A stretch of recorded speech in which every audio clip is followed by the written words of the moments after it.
SNS 철강TV 서정은입니다. 오늘은 당사 유승록 부소장과 함께 철강산업의 소위 산업재해에 대한 이야기를 좀 할까 합니다. 최근에 국회를 통과한 중대재해법과 같이 논의를 해보도록 하겠습니다. 철강산업도 매우 산업재해가 계속되고 있죠. 예, 상당히 최근 들어서 상당히 많은 이슈가 되고 있습니다. 특히 포스코 같은 경우에도 지난 5년간 지속적으로 재해가 발생하고 특히 중대 사망 사고가 발생을 해서 상당히 어려움에 처해 있고, 그리고 최근에 작년 11월 달에 광양에서 3명이 사망하는 그런 중대 재해가 발생을 했습니다.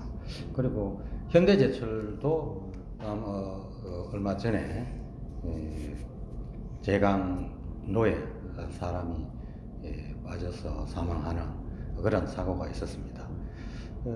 사실 우리나라 철강업체의 리더 업체들인데, 그 리더 업체에서 그러한 중대재해, 특히 사망사고가 발생한다는 것은 상당히 좀 아이러니한 그런 상황입니다.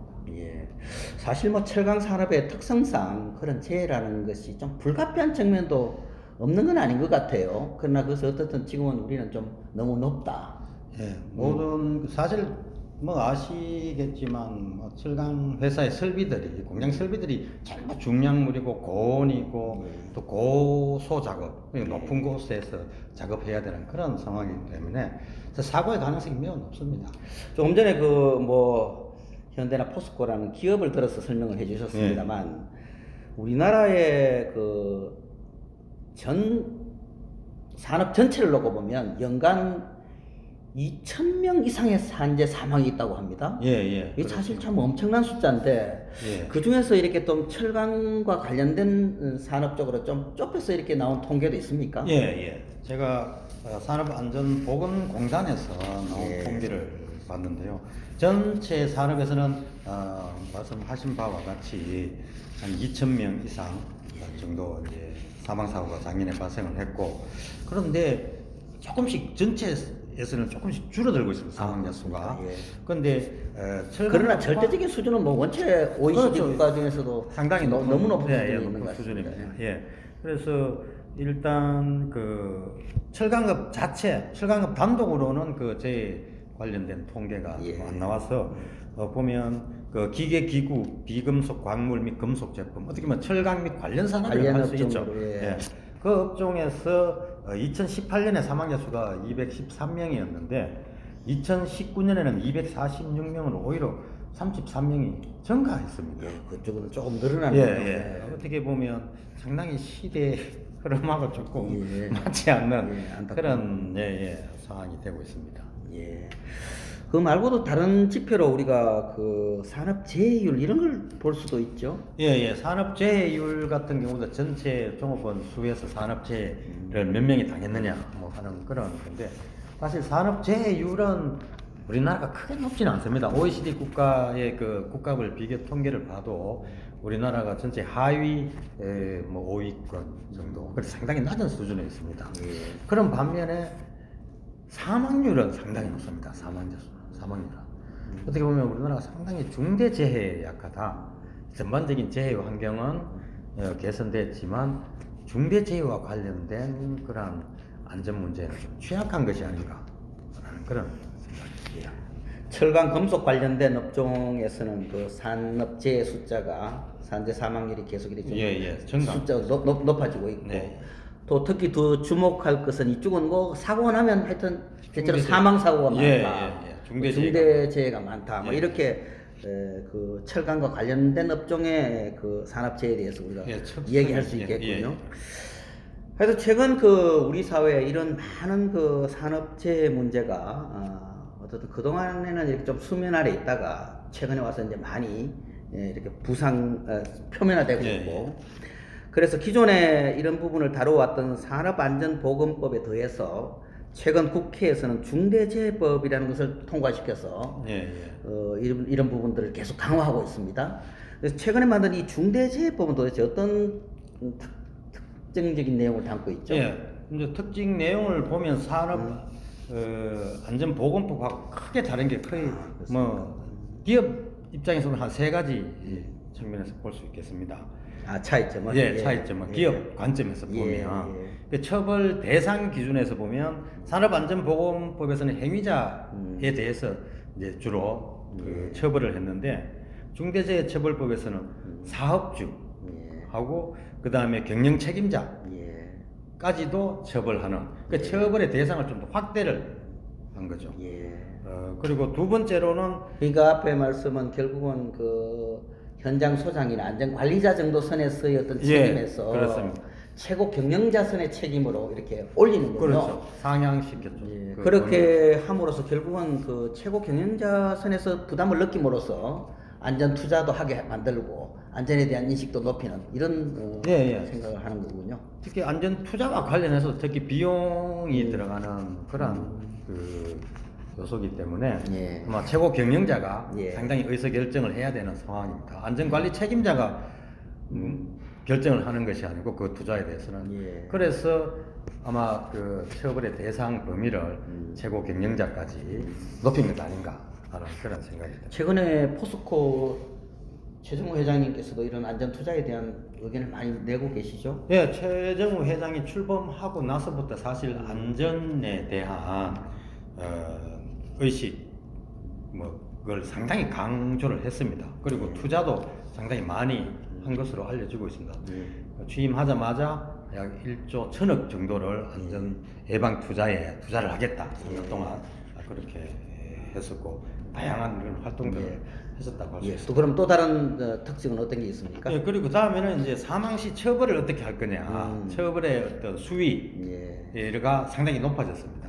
산업안전보건법에서는 사망 시 이제 7년 이하의 징역에 이렇게 처하게 되어 있는데, 그 대부분 이제 집행유예로 나오든가 뭐 벌금형을 때리든가 이렇게 할 수도 있는 거죠. 근데 중대재해처벌법에서는 경영 책임자에 대해서 1년 이상의 징역입니다. 벌금형이 아닙니다. 1년 이상의 징역에 처하게 되어 있습니다. 그래서 상당히 이제 처벌이 강화됐다. 뭐 이렇게 최소 1년이다. 그렇죠. 굉장히 큰 부담이 될 수 있겠는데. 그리고 그 이외에도 세 번째로 가장 기업에 조금 부담이 될 수 있는 게 징벌적 손해배상이죠. 사실 예전에는 뭐 산업안전보건법에서는 징벌적 손해배상이 없었습니다. 그런데 여기에서는 뭐 사망할 경우에는 50억 이하의 벌금, 그 다음에 사망 이외에는 뭐 10억 이하의 벌금, 그리고 손해액의 최대 5배 이하까지 징벌적으로 손해배상을 청구할 수 있는. 그전에는 그냥 손실본 부분만 보상해줬는데 이제는 거의 몇 배 해서 징벌적인. 최대 5배까지 해야 되는 그런 상황입니다. 그래서 상당히 기업 측면에서 보면 상당히 부담이 되는 그런 기업 측면에서는 부담이 되지만 어떻든 참 이렇게 높은 산재를 안고 어떻든 간다는 것은 철강업계로 봐서도 뭐 굉장히 이게 좀 바람직하지 않다고 봐야 되겠죠. 그렇죠. 어떻게 보면 이런 사망 사고가 많고 재해가 많으면 국민들이 보는 철강 산업에 대한 인식 상당히 안 나빠지겠습니까? 맞습니다. 기업 가치도 떨어질 수 있고 뭐 그런 측면에서 보면 조금 각성을 해야 되는 계기, 안전에 대해서 조금 더 신경을 더 쓰는 그런 계기가 될 수 있겠다. 이런 중대재해법이 어떻든 되면 철강 회사에게도 꽤 적지 않은 영향을 줄 수 있겠습니다. 철강 산업 자체가 상당히 뭐 아까 말씀드렸다시피 재해가 일어날 수 있는 가능성이 높고, 특히 이제 중대재해가 일어날 가능성이 매우 높은데, 사실 설비도 많고 그 설비도 작은 것이 아니라 엄청 투자비도 많이 들고, 사실 그렇다 보면 관리하는 데도 상당히 돈이 많이 듭니다. 그리고 그거 관련해서 최근 뭐 수익성도 안 좋은데 여기다가 또 안전 투자를 더 강화해야 된다. 맞습니다. 이렇게 되면 수익성은 더 악화될 수 있고. 사실 그렇게 본다면 어떻든 그 수익성이 높은 그런 성장기에 이런 데 대한 투자를 좀 더 적극적으로 할 필요가 있었을 것 같은데. 사실 2000년대 중반에 사실 이제 저희 정설 투자를 많이 했지 않습니까? 뭐 포스코도 정설을 했고 현대제철도 새롭게 고루를 정설을 했고 이런데, 사실 그때 정설을 하면서 안전관리 투자도 같이 신경을 써서 해야 되지 않는가?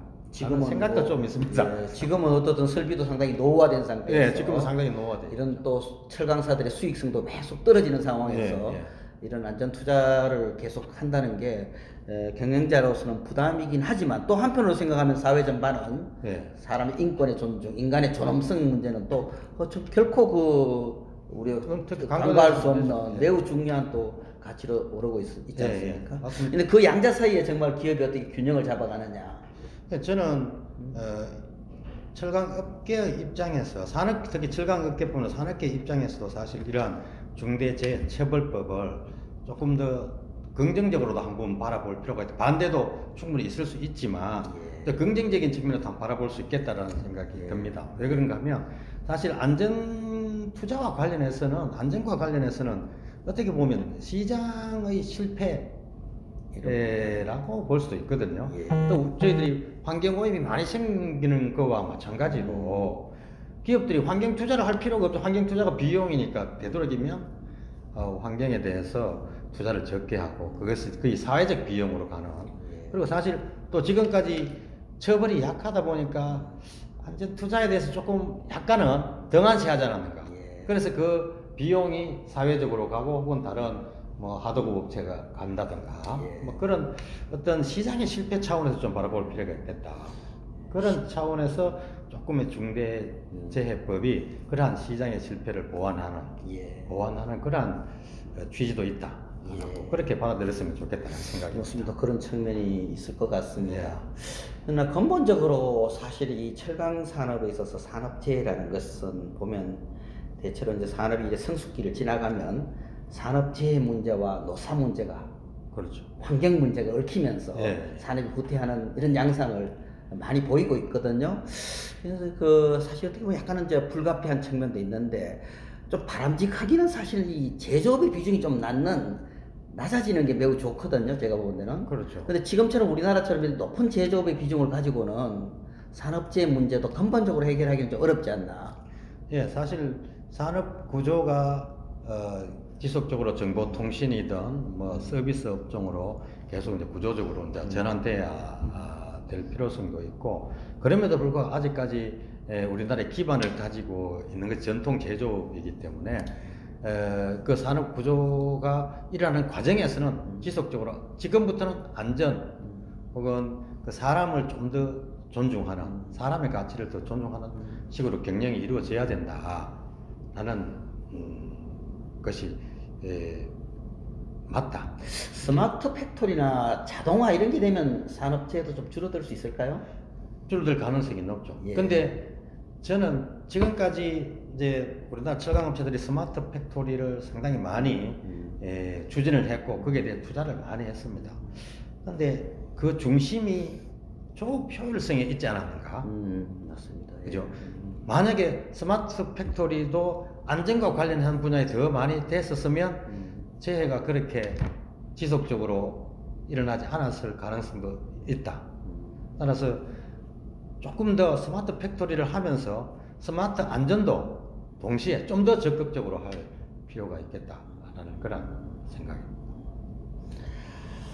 네, 우리 철강 산업의 입장으로 봐서는 이 산업재해 문제는 정말 철강 산업의 어떤 존폐라 할까요? 이거와도 직결되는 전 문제라고 생각이 됩니다.